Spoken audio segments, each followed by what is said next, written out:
Major funding for NJ Spotlight News is provided in part by NJM Insurance Group, serving the insurance needs of residents and businesses for more than 100 years.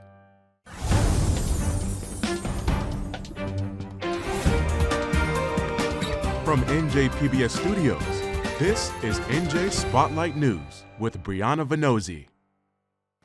Hello and thanks for joining us. I'm Joanna Gagis. Brianna Venozzi is off. We're bringing you a special NJ Spotlight News edition of Reporters Roundtable, where I'll have a roundup of the top political stories of the week with the help of a panel of local journalists. But first, the price at the pump continues to push higher. This week, the national average rose to $3.98 a gallon. That's $1 higher than it was a month ago. New Jersey's average gas price sits a little lower than the national numbers, but across the board, the prices could climb to $4 or more in the coming days for the first time since August of 2022. The spikes are hitting just in time for spring break travel, as AAA's Tracy Noble explains. Gas prices have been fluctuating from day to day, it seems. And in New Jersey, over the course of just the last month, we have seen prices rise 96 cents. So that's a huge jump in the price at the pump. And unfortunately, they could go up even further, topping that $4 per gallon mark within the next couple of weeks. If you are looking to travel and you're just making plans now, then you need to figure out how is the best way to move you and your family.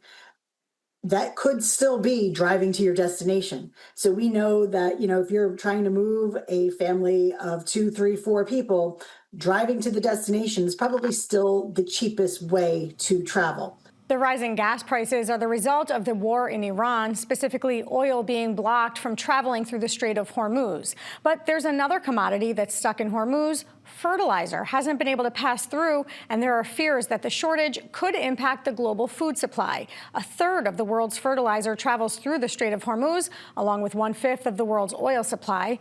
Farmers in the U.S. are already feeling the impact of the fertilizer shortage on their corn and soy crops, and prices are likely to rise as a result. A new COVID variant is spreading in 25 states, including here in New Jersey, and it could contribute to a summer surge. Officially, it's BA.3.2, but it's being referred to as the cicada variant because it stayed mostly underground since it was first detected in 2024. The bad news, it's a highly mutated version of the COVID virus, and that could mean it's able to evade current vaccines. The good news, there's no sign that the current variant causes more severe illness or is more contagious than the other versions of the virus. But experts are urging folks to still get vaccinated since current vaccines will protect against severe illness from other circulating strains of the virus. Over the past 6 years, there have been different strains that have different presentations. So this is very similar to that Omicron era COVID. So fever, cough, fatigue, sore throat, congestion, and we're back to that changes in taste and smell. We're not seeing some of the gastric responses or symptoms like we have with other variants. So, I think it's very easy, especially when we're also going into allergy season, to have these nondescript symptoms and say, oh, it's probably just allergies. And in terms of how it affects your body, that may be all it is. But we need to continue to be really mindful of the people around us who are immunocompromised and may end up with more severe illness. Those are our top headlines. Reporters Roundtable starts right now.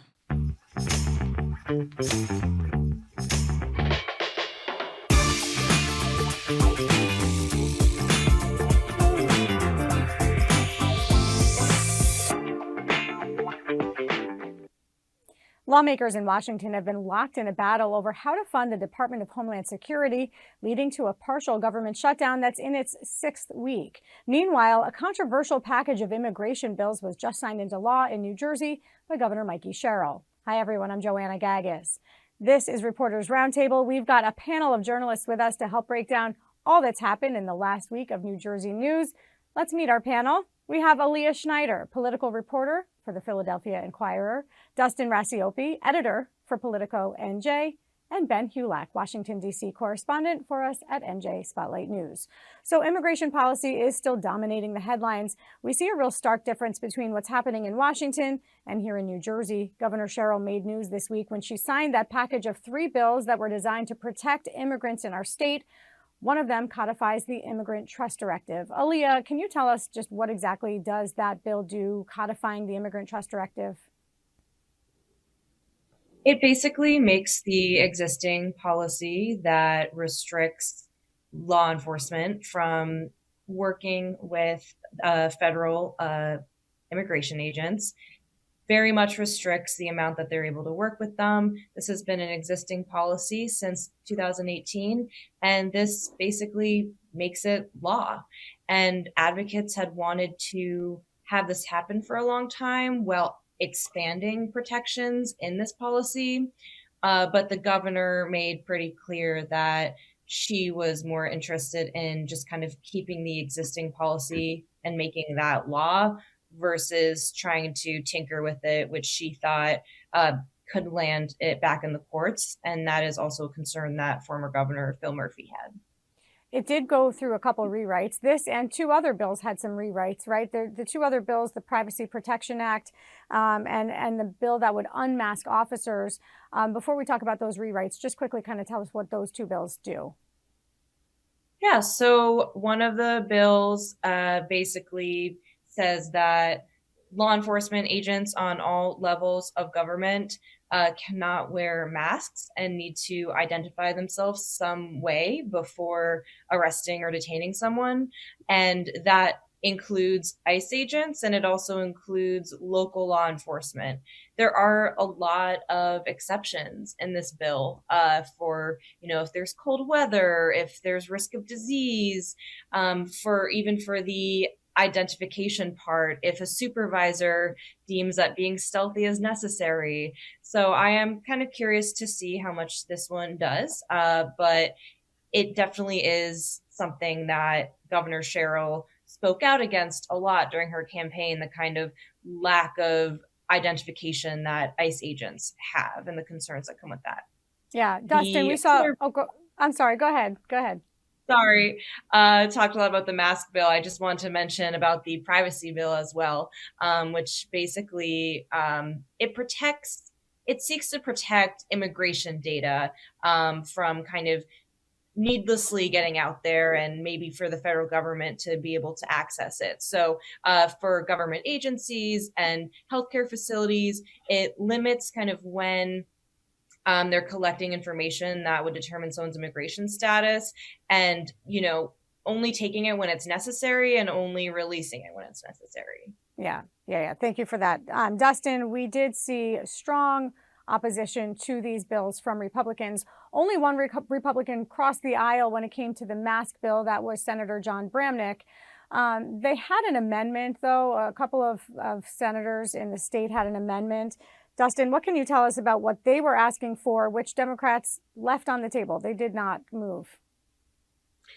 Right. Republicans wanted to amend the bill to have a policy of notifying, I think it was local law enforcement or the local community at least, when somebody who has been convicted of serious crimes is released back into the community.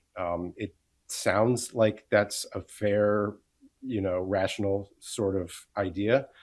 But at the same time, as Aaliyah said, this is a bill that has been vetted, and basically they wanted to withstand legal challenges. So I don't think the Democrats really wanted to tinker too much with it and start tacking different things on. Republicans have a different view of that, obviously. They think that, this is Democrats just, completely being irrational. But this is more so, I think, about withstanding potential legal challenges. Yeah, I want to get into legal challenges, but I couldn't help but think, if somebody is released after being convicted of rape or murder or pedophilia, they would be released after time served. Yes, this isn't like we're releasing hardened criminals back out onto the streets. Right. And the Immigrant Trust Directive and the bill that Governor Sherrill signed has provisions in it, like where local law enforcement can and will work with federal agents when somebody is convicted of a serious crime. Or if there's a judicial warrant, right? If someone has been charged and there is a warrant for their arrest. Correct. So When it's we not talk about- it's not as if Democrats are just like completely, letting criminals, run free and buck wild, Yeah. When we talk about potential legal challenges, there have been legal fights over the Immigrant Trust Directive when it was a directive under the Attorney General's office. They have withstood that legal challenge. However, Governor Murphy was afraid to sign these bills because he said it could potentially mean a loss of federal funding. Dustin, do you see that as a potential recourse here from the Trump administration? I think it's very plausible. The Trump administration has taken actions so far to punish, so to speak, some of these states withholding federal funding. And the position that Governor Sherrill has taken, which is, taking on the federal government, it is somewhat of a provocation. And I wouldn't be surprised if the administration reacted. Yeah, and of course, there's an ongoing legal battle over the executive order that Sherrill signed that prohibits ICE from staging any operations on state property. That is still ongoing. Ben, when we look at the federal government, we are in the 6th week of a government shutdown that at the time that we are speaking right now, there have been some developments. We don't know what the rest of the day brings, but what can you tell us as it stands right now in terms of Democrats and Republicans coming together to try to find some type of deal here? Yeah, the power of the congressional recess is mighty and strong. Congress is supposed to be out for the next 2 weeks, basically the first half of April. And I bring that up because I went to bed last night thinking there was no immediate path to a shutdown, to end this shutdown, and then woke up having learned, like a lot of people, that the Senate brokered a deal that would fund DHS. They passed by voice vote, meaning no one objected on the Senate floor last night. This happened about 2:20 in the morning. The bill now goes to the House, where Mike Johnson, the Speaker, will have to maneuver around a lot of his right flank to get this legislation passed. But in some ways, it's a win for both political parties. Democrats get to say this bill does not fund ICE or CBP, and that's accurate. That is true. It also doesn't reform those agencies. And Republicans and Democrats, to the same extent, can say, hey, American public, we have funded TSA during spring break, and a lot of massive lines that have developed in our nation's airports will, in theory, now be cleaned up pretty faster. So Ben, let me ask you this: how does this compromise move the bill forward? You said it doesn't fund ICE, but there are no reforms. Are there any other kind of capitulations that either party made here? Well, this is basically as clean a piece of legislation as had been proposed since the shutdown began. It's basically straight funding across DHS. So that's Secret Service, Coast Guard, TSA, critically, through the rest of the fiscal year, which ends in September. So both parties can say those were largely non-controversial agencies to fund. Both parties are in favor of funding those government bodies. Really, the crux, the whole sticking point in this entire debate, exploded into public view after the killings of Alex Preddy and Renee Good in those Minnesotans earlier this winter. Yeah. And those were killed by DHS agents. So those two people were killed by DHS agents. And after that, Democrats on the Hill were pushing hard for some sort of reform, which critically they didn't get here. So they wanted, for example, judicial warrants to be approved by a judge for DHS to conduct searches. They wanted masks to come off of ICE and CBP agents. That won't happen under this bill, assuming it becomes law. It still needs to clear the House, and the president needs to sign it. But at this point, that is likely to happen. Yeah. While Congress tries to finalize their budget here in New Jersey, budget hearings have begun. Aaliyah, one of the programs that is on the chopping block is Stay NJ. I spoke with Assembly Speaker Craig Coughlin earlier this week. That's his baby. That's his program. He says, look, this is law. but a provision in that law says that if the state resources are not high enough, if there's not enough in our fiscal reserves, then you can't fund Stay NJ. What do you think happens as these proposed changes roll out with this legislature, who has authority to approve or not the budget that the governor's proposed? I think it's all a negotiation. I think this is something that people are going to be fighting a lot about. And I'm not really sure at this point what we're going to see with this program. I think there's going to be a lot of kind of disagreements over this, and this is something that people are going to be watching a lot as the negotiations play out. Can you just talk us through what are some of the proposed changes to Stay NJ? Yeah, so Governor Sherrill proposed lowering the eligibility for how much people make to be able to get this, and also the amount of money that people get. And so people were pretty, there was definitely a reaction to her just kind of even proposing touching this program, because this was, as you said, one of the legislative leaders' kind of baby, and something that people on both sides of the aisle supported. But at the same time, there has been criticism of the program that, why are we giving this tax relief to people who are getting $500,000 in income already?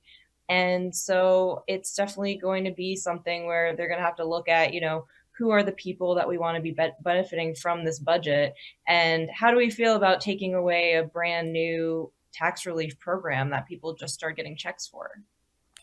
Dustin, interestingly, we are all kind of in the media watching to see if this kind of battle heats up between Sherrill and the legislative leadership, given the fact that she did propose cuts to Stay NJ, that they didn't look too happy during her budget address. She said she wants to eliminate what we call Christmas tree items or pork barrel spending, which are these deals that are made often at the end of the budgeting process. It gets legislators to vote yes.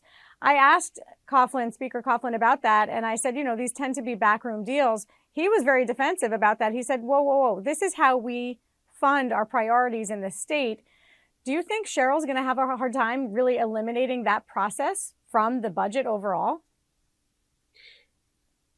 Yes, I do think that, because it's something that's kind of hard to take away, and lawmakers like Coughlin, they do have sound defenses of these spending items, because we're talking about renovating parks or doing some sort of big project.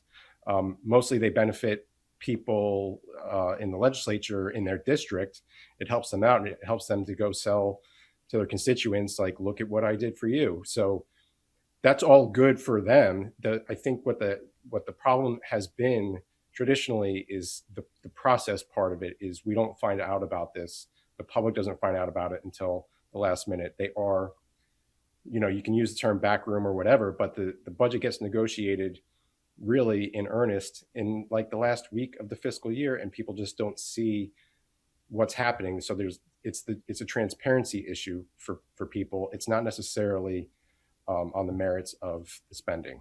And these are all add-ons that come at the end. They're not part of kind of that big overall budget negotiation, the big pieces of the pie, so to speak. But I do want to ask, just in terms of how we see the relationship right now between Sherrill and Senate President Nick Scutari and Assembly Speaker Coughlin, she did just sign this pretty controversial package of immigration bills. Do you think that we're making too much of a battle where actually maybe legislation is going to move easily through this, this administration? It's possible. It's always possible that we're making too much of whatever the issue is. But this is something that lawmakers did agree on as far as the immigration bills go. They sent it to her desk, so I don't think there's too much controversy around that, except what may happen as it relates to how the White House reacts. Yeah. Bringing it back to the White House. Thank you for that segue. Ben, we saw the president really try to tie any DHS spending deal to passage of the Save America Act. What has happened there? Just kind of give us at the moment, current layout of where that bill stands. Yeah, it's interesting. Last week, it seemed like the only path forward was for Republicans on the Hill to essentially do a runaround, an end run around Democrats in both chambers by using this really arcane budget process called budget reconciliation. That's how they passed on a party line vote this massive tax and spending cut bill last summer. That allows them to go through to avoid the filibuster. That's been the key hurdle in these spending fights in this Trump administration. Anything to get out of the Senate, anything needs 60 votes, just about anything. And reconciliation lets you go under that margin, under that threshold of 60. So Ben, does Save America this bill that would completely rewrite and change how voting registration happens in our country? Does that have 60 votes? It doesn't have 60 votes. I was getting there. Basically, the Republican plan last week was to bundle parts of the SAVE Act, DHS funding, and funding for the Iran war, perhaps $200 billion in military funding for that war, all in one package, do it through reconciliation, and basically to hell with the Democrats. There'd be no input from them at that point. You wouldn't need them if you're the Republicans. Remember, Republicans control all of Washington, the House, the Senate, the White House. So they could do this in theory. There would have been a lot of technical hurdles. This would have taken a long time. But at this point, the filibuster still stands. And so in turn, the SAVE Act is not going to become law unless something massive, truly seismic happens. The risk here for Republicans, especially of the old guard, is enormous.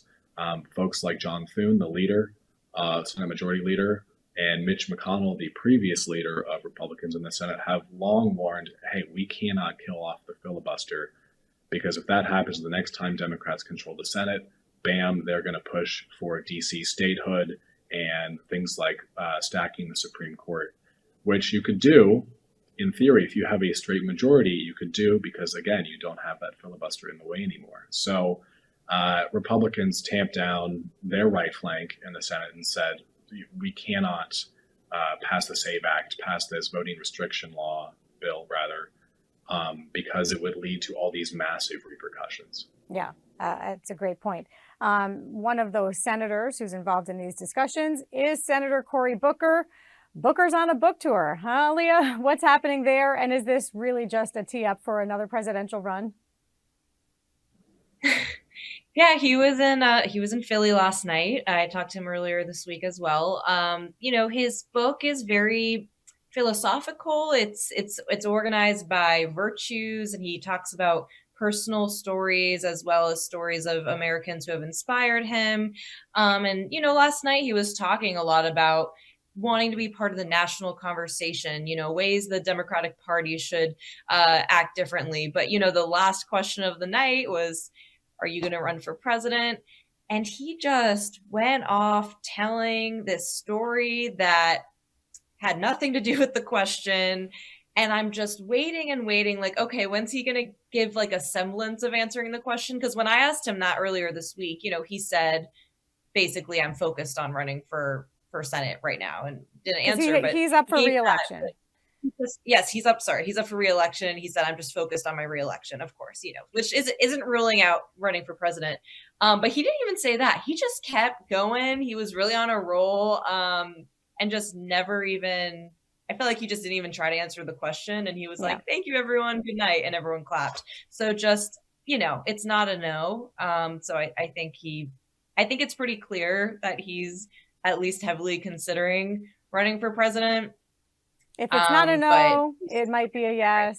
We don't know. Yeah. Just quickly, Dustin, I know Governor Sherrill signed an executive order this week. She wants to clean up NJ Transit. What can you tell us quickly about what she's asking for, demanding really 45 days and then another 45 days for all of this to happen?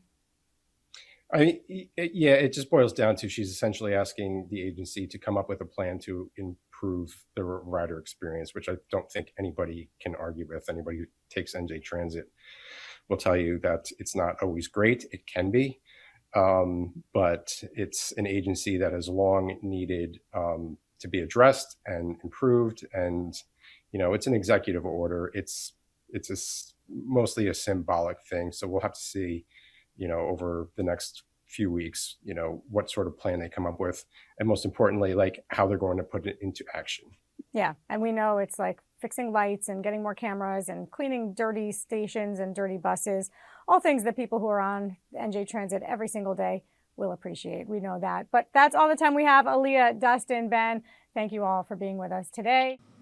And that's going to do it for us. I'm Joanna Gagos for the entire team here at NJ Spotlight News. Thanks for being with us. Have a great weekend.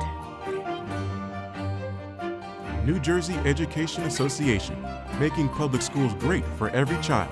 Have some water. Look at these kids. There, how are you? What do you see? I see myself. I became an ESL teacher to give my students what I wanted when I came to this country. The opportunity to learn, to dream, to achieve, a chance to belong and to be an American. My name is Julia Toriani Crumpton, and I'm proud to be an NJEA member.